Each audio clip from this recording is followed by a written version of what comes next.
आर्य, हमारे पुत्रों में संस्कार बिल्कुल वैसे आए हैं जैसे आप चाहते थे। रघुकुल के ये वंशज रघुकुल का पताका लहराने में सक्षम होंगे आर्य।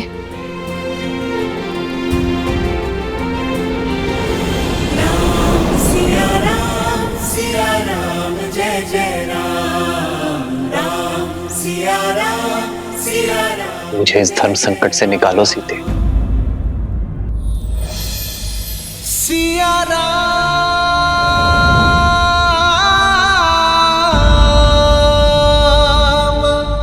प्रकृति सूर्य की प्रतीक्षा में वो एक किरण जो अपने प्रकाश से उन्हें जीवन देती है, सोए हुए मन में ऊर्जा भरती है। सीते, आप मेरे वही सूर्य हैं आर्य। जीवन यात्रा में मेरी जीवन साथी भले ही भिन्न है, किंतु अंतर्मन, उसकी प्रसन्नता, उसकी दुविधा, वो तो साझा ही।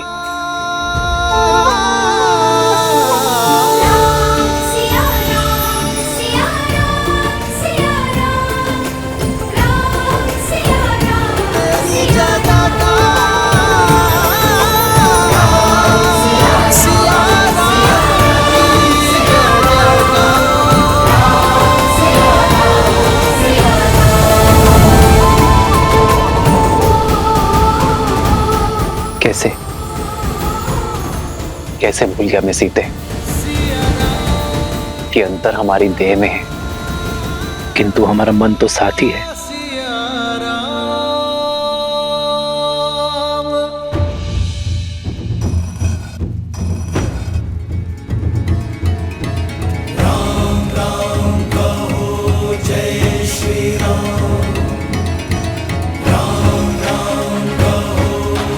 परंतु भैया, आपको कैसे पता कि भीतर ऐसी माया है? जब मार्ग में कोई रोकने वाला ना हो तो समझ जाना चाहिए कि कोई आपको वही लाना चाहता है। गुफा के प्रवेश द्वार पर न कोई सैनिक या फिर कोई सुरक्षा न देखकर मुझे कुछ अनिष्ट प्रतीत हुआ। जैसे हम मकरासुर के जाल में फंसे थे, वैसे ही यहाँ भी फंस सकते थे। ओमकरण के उपस्त्र और कुंदन भी असुरों ने ही रखे थे ताकि हम इस गुफा में आए। अद्भुत! राजकुमार जैसी सोच और कौशल भी वैसा ही। कहीं नहीं जा सकोगे।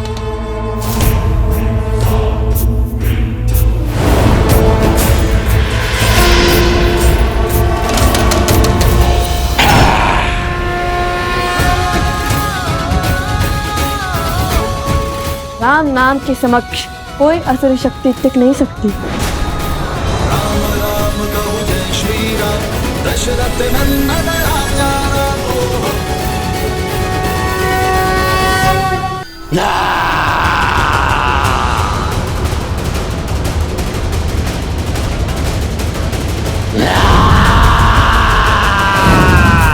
जय श्री राम।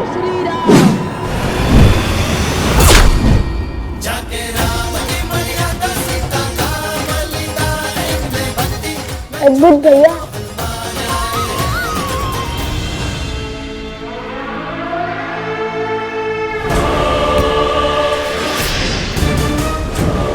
लव और कुश को मिथिला ले जाओ। सारी मिथिला के सामने कहना कि वन देवी ही सीता है। क्या हुआ? तुम्हें कुछ कहना है?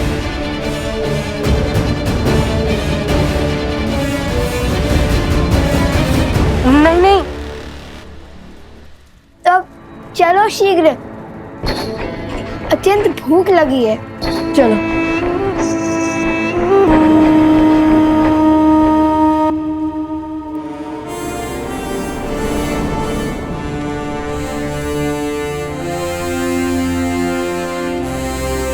अश्वमेध यज्ञ की तैयारी आरंभ की जाए।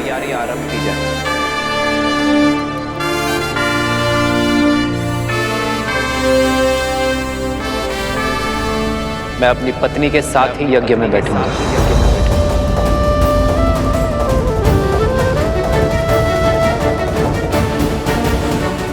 अर्थात भैया दूसरा विवाह करेंगे।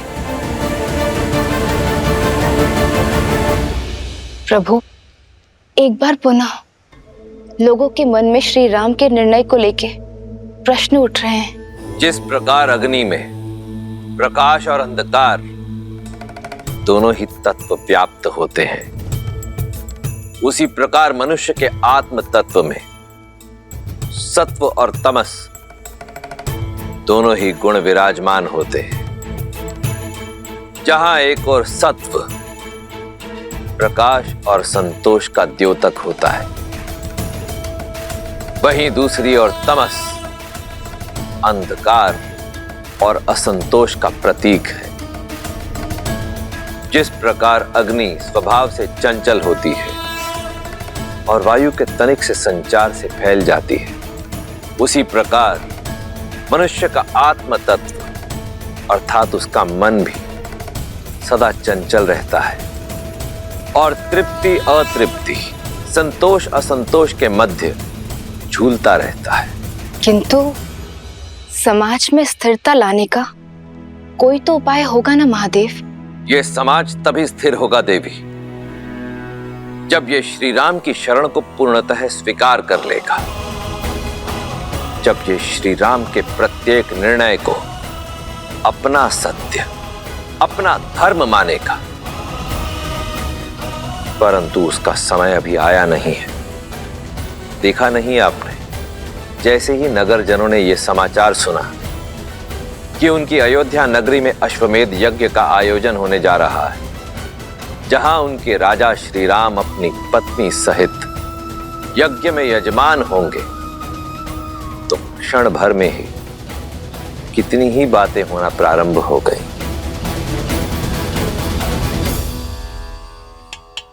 क्या कह रहे हो? जैसे इस मटके की टंकार कहती है कि ये खरा है, वैसे ही मेरी बात भी 100% सत्य है। महाराज राम ने भरी सभा में घोषित किया है वो यज्ञ में अपनी पत्नी के साथ बैठेंगे। आप सही कह रहे हैं। लगता है राजकुमारों ने महाराज को दूसरी विवाह के लिए मना लिया है। वैसे उचित ही हुआ है। समाज में ना पत्नी के बिना घर पूरा होता है, ना महारानी के बिना राज्य। उचित ही कह रहे। ये लो बंधु। सुनिए, भोजन तैयार है, आइए भोजन कर लीजिए। अरे भाग्यवान, भोजन छोड़ो, पेट तो हमारा बातों से ही भर गया। तुम नहीं जानती, समस्त नागरिकों में चर्चा है महाराज श्री राम दूसरा विवाह करने जा रहे हैं। क्या? फिर से कहो।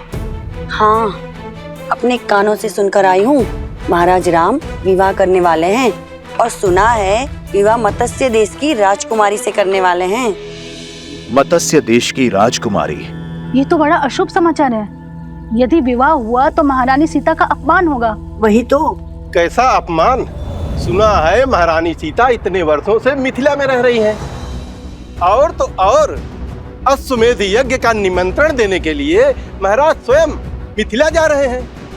मुझे तो लगता है महारानी का त्याग और वनवास दोनों मिथ्या है, मिथ्या।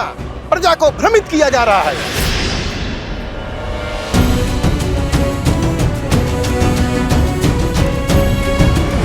तुम्हारी सोच की भांति तुम्हें मिठाई भी भ्रष्ट है। हमारे राजा राम को झूठा कह रहे हो? अरे यदि किसी द्वार पर उनकी छाया भी पड़ जाए ना, उस घर में भी कभी कोई असत्य नहीं कहता, और तुम उन्हीं पर लांछन लगा रहे हो। बहिष्कार करो, बहिष्कार करो, बहिष्कार करो, बहिष्कार करो। बहिष्कार करने से पहले इसको इसके पापों का पुरस्कार तो मिलना चाहिए।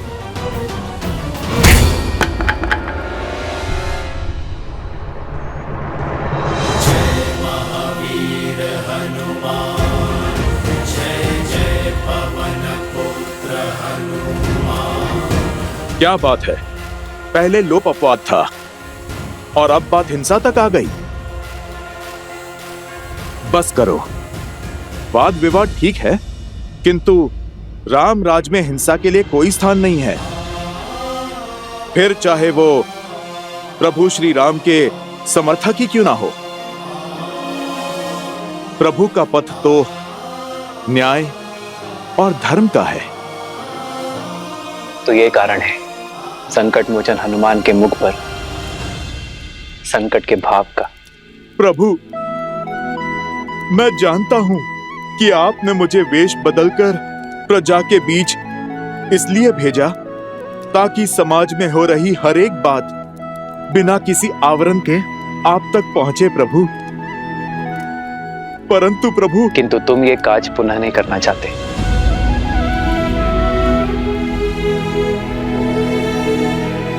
क्योंकि अगली बार ये भक्त भगवान के अपमान पर अपना क्रोध नहीं रोक पाएगा। प्राण ले लीजिए प्रभु, किंतु आपके प्रति अभद्र शब्द सुनने का दंड मत दीजिए। प्रभु, मैं तो जानता हूं आपका निर्णय अंत में समाज को ज्ञान और सुख का प्रकाश देगा, माता सीता का सम्मान बढ़ाएगा। किंतु ये सब क्यों प्रभु? क्यों ये प्रजा ये नहीं समझ रही है? क्योंकि लोक अपवाद अभी कुछ समय के लिए ठहरा है हनुमान, पूरी भांति समाप्त नहीं हुआ है। संदेह था मुझे कि ये राक्षसी शक्तियां अश्वमेध यज्ञ के मेरे घोषणा के पश्चात पुनः प्रभावशाली होंगी। किसी अच्छे गुण को संजोने में,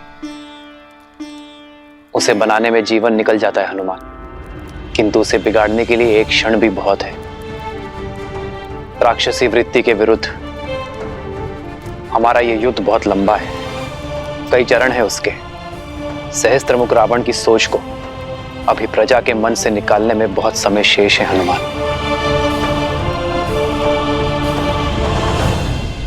बहुत शुभ समाचार लाए हो भानासुर। अश्वमेध यज्ञ में राम का अपनी पत्नी के साथ बैठने की सूचना का उपयोग हम उसके विरुद्ध करेंगे। लोक अपवाद की जो अग्नि बुझ गई थी उसे फिर भड़काएंगे। तुम जो कर रहे हो करते रहो। जी महाराज। और मैं पूरी अयोध्या को यह विश्वास दिलाऊंगा कि उनके नर रूपी नारायण राजा राम केवल एक धूर्त राजनेता है। सीताराम। और सब तुम्हारी भांति पवित्र और निस्वार्थ तो नहीं होते ना हनुमान, जिन पर विकारों का प्रभाव ना हो। मानव मन अति चंचल होता है हनुमान। जिस प्रकार गर्भ में सोए अबोध शिशु की लात माता आनंद से सह लेती है, उसी प्रकार प्रजा की भूल होने पर एक राजा को क्रोधित होने का अधिकार नहीं है। यह अश्वमेध यज्ञ मेरी प्रसिद्धि के लिए नहीं, अयोध्या के कल्याण के लिए है। हमें राक्षस और राक्षसी सोच को अयोध्या से भगाना है। इस यज्ञ के पूर्ण होने पर कोई भी आसुर या आसुरी शक्ति अयोध्या में छुपकर नहीं बैठ पाएगी।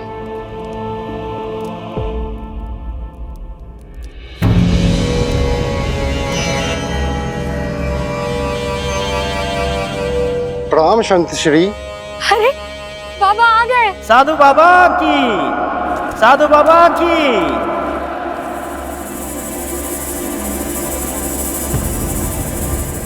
लोक अपवाद की जो अग्नि बुझ गई थी उसे फिर भड़काएंगे। तुम जो कर रहे हो करते रहो। धर्मधारी राम पुजारी बाना बाबा की जय।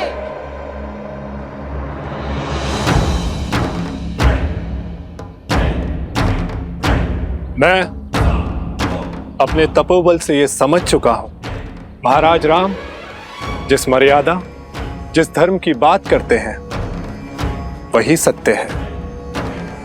धर्म के मार्ग में अनेकों असत्य सुनाई देते हैं, दिखाई देते हैं। उससे बचने के लिए मैं आज से ये पट्टी बांधकर हर मार्ग से निकलूंगा। राम राज्य का हित श्री राम की बताई हुई बातों में है। हम सब श्री राम की पूजा करते हैं क्योंकि उन्होंने धर्म के लिए अपनी पत्नी तक का त्याग कर दिया। परंतु यदि महाराज उस त्यागी हुई सीता को पुनः अयोध्या ले आएंगे तो वो त्याग नहीं छल होगा। अब अयोध्या में उस त्यागी हुई सीता के लिए कोई स्थान नहीं। अब कोई मर्यादा को भंग करने का दुस्साहस नहीं करेगा। बिल्कुल उचित कहा बाबा जी, ये तो हमारी भावनाओं के साथ छल होगा। रामधारी राम पुजारी बाबा की जय। रामधारी राम पुजारी बाबा की जय। रामधारी राम पुजारी बाबा की जय। आइए सब बाबा का आशीर्वाद लीजिए।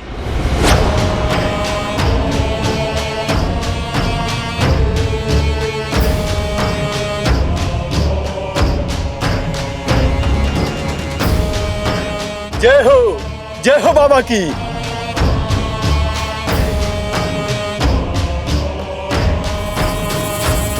जय हो बाबा जी की, जय हो बाबा जी की। बाबा की जय हो, बाबा की जय हो, जय हो बाबा की। अब आगे क्या करना है महाराज?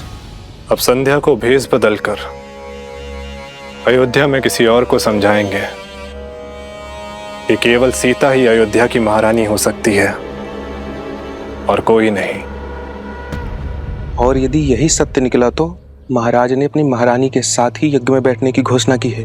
सत्य कहा, परंतु एक सत्य ये भी है कि त्यागी हुई स्त्री कभी महारानी नहीं बन सकती। और जब दो सत्य टकराएंगे तब होगा महासंग्राम। महासंग्राम करते देखा है मैंने आपको, कभी शारीरिक तो कभी मानसिक। इतना सब कुछ सहकर भी इतने शांत कैसे रह लेते हैं आप प्रभु? मेरे मन का हर ज्वार सीता के वचन का विश्वास शांत करता है हनुमान। सीता और मेरी संतान के लौटने का प्रण मुझे प्राण देता है। और मैं ही क्यों, मेरी सीता भी तो उसी क्षण की प्रतीक्षा में है।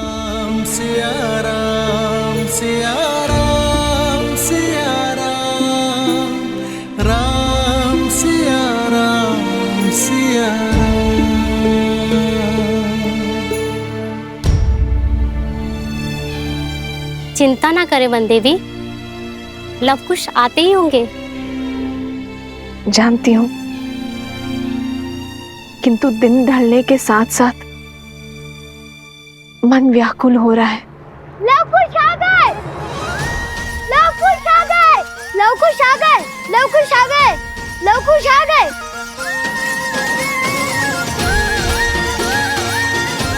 लव कुश की जय, लव कुश की जय, लव कुश की जय, लव कुश की जय, लव कुश की, लव कुश की, लव कुश की, लव कुश की।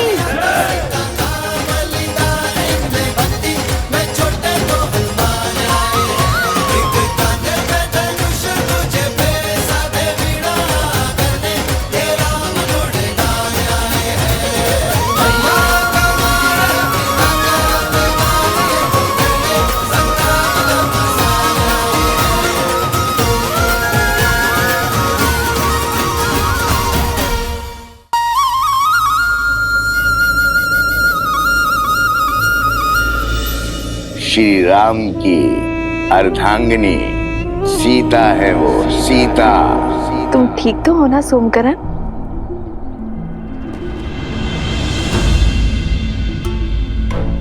ये क्या कर रहे हो सोमकरण?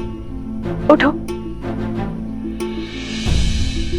ऐसे प्रणाम केवल गुरुजनों को किया जाता है। मैं वो आपको